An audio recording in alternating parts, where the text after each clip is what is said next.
You're going to see this on the end of the video, and I'm probably going to cut this into the beginning of each video too.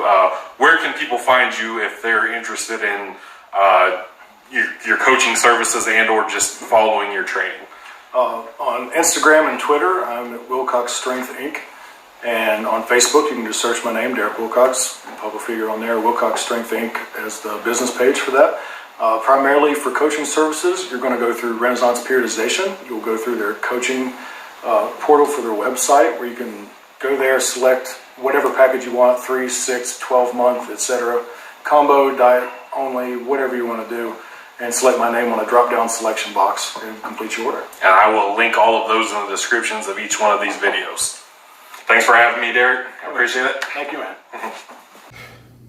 What's up, YouTube guys? I am here with Dr. Derek Wilcox, newly titled doctor, elite powerlifter, professional total in multiple classes, lightest man to squat 1,000 pounds. So far, weightlifting competitor, Highland Games competitor, currently jiu-jitsu practitioner, Renaissance periodization coach, author, contributor. Working on some projects right now. All around handsome gentleman. Did I miss anything? Terrific hairstyling. Absolutely. Let's get right into it. We'll just start at the very beginning.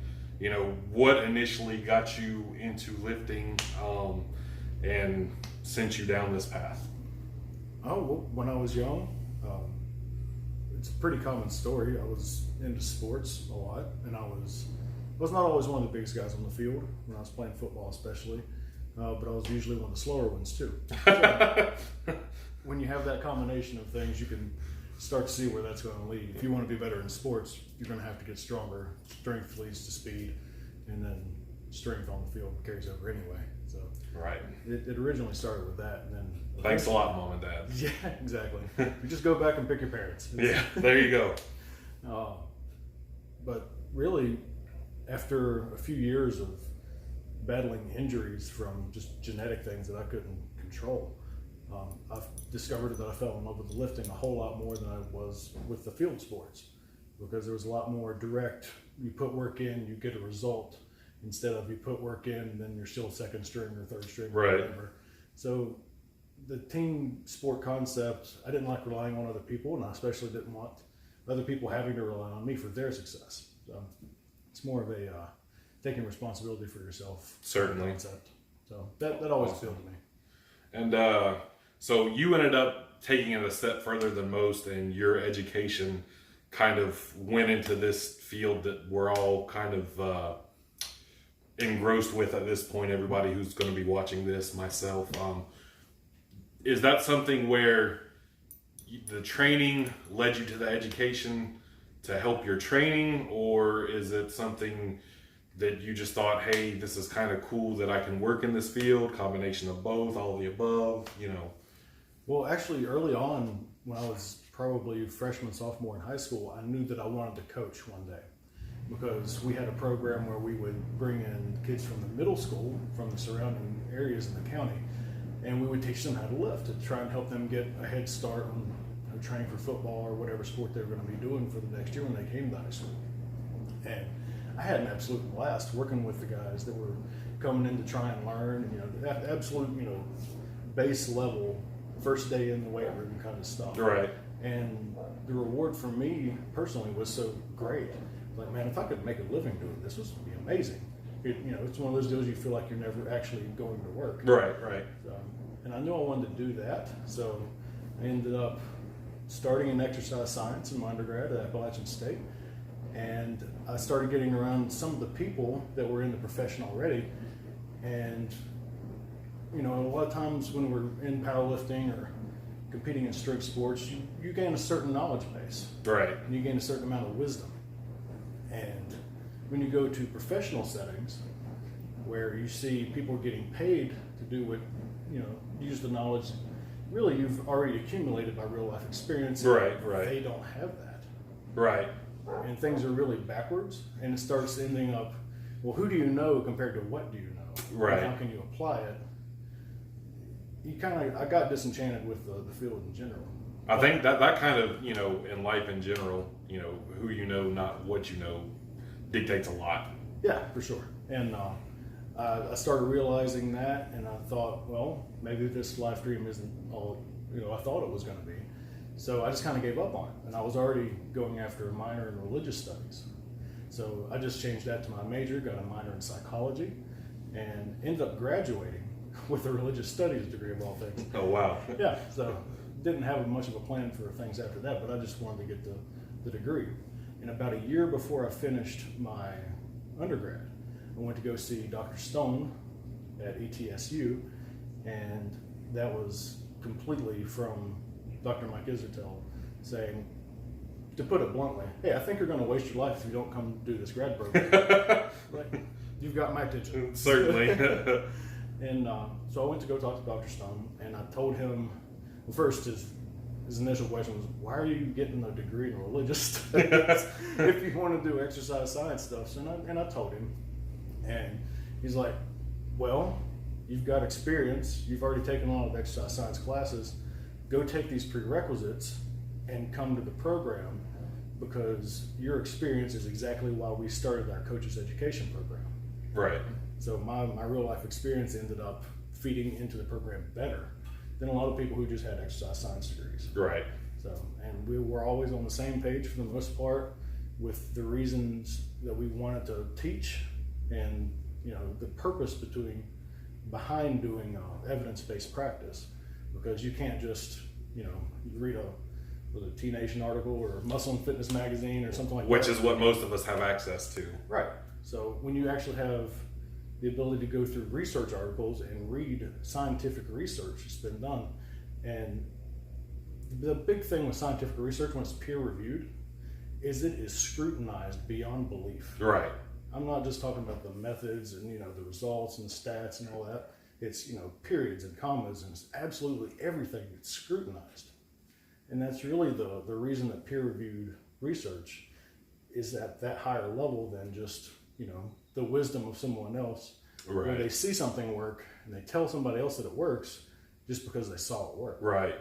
And now oftentimes that wisdom can lead to the peer-reviewed science confirming or denying it, right, or kind of in between. But, a lot of the peer-reviewed stuff starts out as bro science because somebody said, oh, I had 10 guys all trained this way and they all gained X amount of weight, and then smarter people than us, like this guy, will go over that and say, oh, there is maybe something there. Let's take that data. Let's put it up against some controls, some variables, some other sciencey words, and make it happen and see what's there, and really dig into it, and again confirm, deny, or somewhere in between what that bro science is. So now, as far as your education,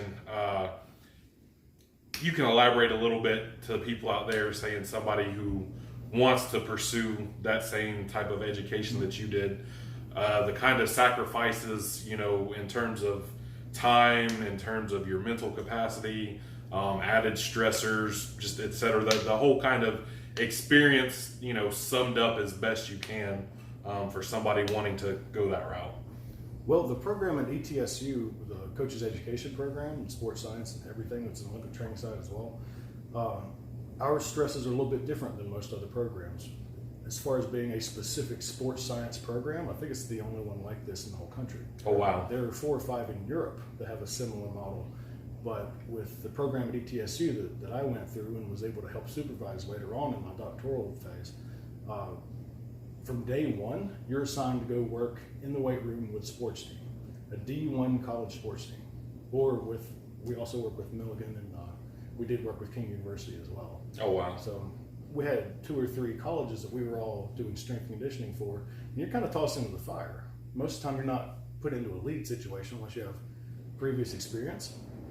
So you get to go and learn from someone else, you observe, and you're expected to go train yourself. So that's a really big thing. If somebody's in the program and they're not lifting, or they're not training for something, and we had a lot of runners as well. If they weren't training for something, it's kind of like, give them a nudge, go do something. It's expected. because we want to be able to walk the walk as well as talk the talk. Right.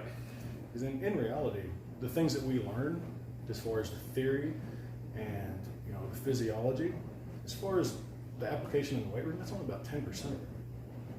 Believe it or not, I just spent 5 years in grad school, sleepless nights, killing myself for 10% of the knowledge base that you really need. Right. But it lays a good platform. I'm glad you said that. To apply the wisdom that you gain from the real life knowledge, and make sure that you're not contradicting something that they actually have evidence for something that works or doesn't work. And right. Really, in the end, your responsibility is to the athletes. Right, for sure. But back to what you actually asked me. Just real quick, you guys heard it from a doctor. 10% is what he said. I'm often quoted on my live streams as saying 90% of this is getting out there, applying yourself, working hard, eating and sleeping, and 99% of what we discuss and argue about on the internet is the 10% that isn't really probably going to make or break anyone other than the elitist of elite level athletes. Mm-hmm. Yep. Well, a lot of it in the strength coaching world, it's not just going and putting an effort, because as coaches, we're not the ones on the field. Exactly. With coaching, you can have the most incredible plan in the world, and whoever really knows, we can't necessarily measure that because athletes are also different. Right. But if you don't have the skills, the people skills, to get people to buy into it and to lift with intent, or being aggressive and moving, and to come in and not skip steps when you're not looking, those character issues that pop up, right, then that plan is not worth shit. Exactly. So that's really the 90%, the 10% can facilitate. Right. With our personal careers in lifting, it's about going in consistently, lifting heavy, lifting often, control your fatigue, and then the finer planning details are what are able to funnel all that work into being efficient, and then being able to time it right to where you can produce it on the platform. I think that's the biggest key in powerlifting. It's Chad Wesley Smith said getting strong is as easy as jumping out of a boat into water. And he, lift heavy, lift often, recover, lift heavier in small increments the next time, and you'll get stronger. That's easy. Timing it to be as strong as you can be on one singular day, that's the hard part. And sure. And there's going into the gym and lifting. Like my recent meet, I did terrible. I benched 501.5 raw, drug tested, which to say that's a terrible day now just shows how far I've come. It's fantastic. But, I lifted way better going in, and, lack of sleep, 2-hour drive versus going to your home gym. Maybe I did botch the peaking, and yeah. So meet day differentiates, the gym bros from, the competitors, and really it's just a different animal. Yeah. Well, that exact phrase is something I've heard from my very, very first meet all the way to my very, very last meet. And I'm sure I'll hear it again in a couple of weeks down in Chattanooga at the SPF meet that I'm going to. Don't say SPF on the internet. One of my clients called it the Sunscreen Federation. I thought that was pretty funny. That's pretty good. But the same phrase over and over again is, I think I peaked too early, or maybe I didn't peak for this meet perfectly, or maybe it's coming later. I didn't time it right. Right. So, like you said, getting strong is not hard. Nope. It's just about the consistency and the effort, and hopefully the education base too, where you don't get hurt along the way. Yeah, precisely. But getting that to all funnel into the right time, that was really one of the biggest benefits of my education that went into my own lifting career. I was able to refine the process, cut out all the bullshit that didn't necessarily help that much, stick to the basics to make it, as far as the total work done, or the volume and the intensity that was used, to make that the most efficient load that I could, to cause the stimulus and adaptation to get the results that I wanted without adding the extra work and the fatigue that increases the chance of injury. And that's one of the biggest things that I really try to use for my clients. Getting the most out of the least. Exactly. Because if you go in there and you kill yourself constantly, as far as doing 5 billion sets on light isolation exercises and stuff, there's actually research that shows it doesn't actually help that much, if at all. Even with people that are on anabolics, there's evidence to show that single joint exercises, because they're so low force, Aside from moving the blood around for extra recovery, if you actually damage a lot from those exercises, it can set you back. So big compound movements, heavy, often. If you're tired, rest. You got stronger. There you go. And we got off track there. Let's get back to the education part. That's great. They'll eat that up. Gotcha. So anyway, back to just the day-to-day life, going through and moving on to your doctoral. How much more stressful, hard, difficult? Well, let's see. I defended my dissertation in August, and this is, we're almost in December now. It's the first tomorrow, I think. Today is the first. Still not with it yet. Might be a week later by the time you guys see it. But. Right. So it's 4 months after that, and I'm still not able to turn off that stress mechanism thinking, what am I forgetting? Is there an assignment that I got to do? I'm waking up in the middle of the night like, oh shit, I forgot to do something. It's like, oh wait, I'm not in school anymore. So, but really it was 5 years of that, and then my labor of love, answering emails from my clients. If you go to school all day, and then you're coaching athletes on top of that for a few hours, taking care of that team, and who knows how long that really takes. I had men's golf, and I worked with powerlifting. I was the head of that, and I also did supervising for the other, off ETSU campus programs.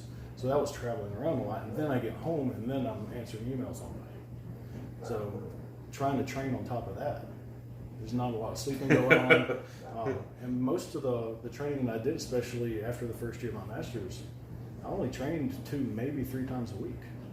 But I knew exactly what to put in those slots to get the most out of it. Right. And even though my recovery wasn't as good, it still worked because I kept making progress. And eventually my joints gave out. But I knew that was coming anyway. That was part of the genetic issue. Right. So just general advice, somebody wants to follow your exact path, not so much the training per se, but educationally, just briefly, what are they in for? Well, if you really want to be good, then you're going to be up reading a lot. That's really one of the things that separate people in the program, along with real life experience, is we all go to the same classes, and we all take the same tests. But as far as the practical application, and then when you get into like a thesis defense or a dissertation defense or a capstone presentation that's showing what you learned, it really shows up a lot. Or comprehensive exams for a PhD after the second year in our program. You have to stand up in front of a panel of faculty, and they ask you questions for 20, 30 minutes. And if you don't know your shit, they're going to find out like that. And you're going to have to come back and do it again if you're lucky, if they don't just tell you you're gone. It's not like deleting the YouTube comments. Right. There's no retrospective fixing that one. Right.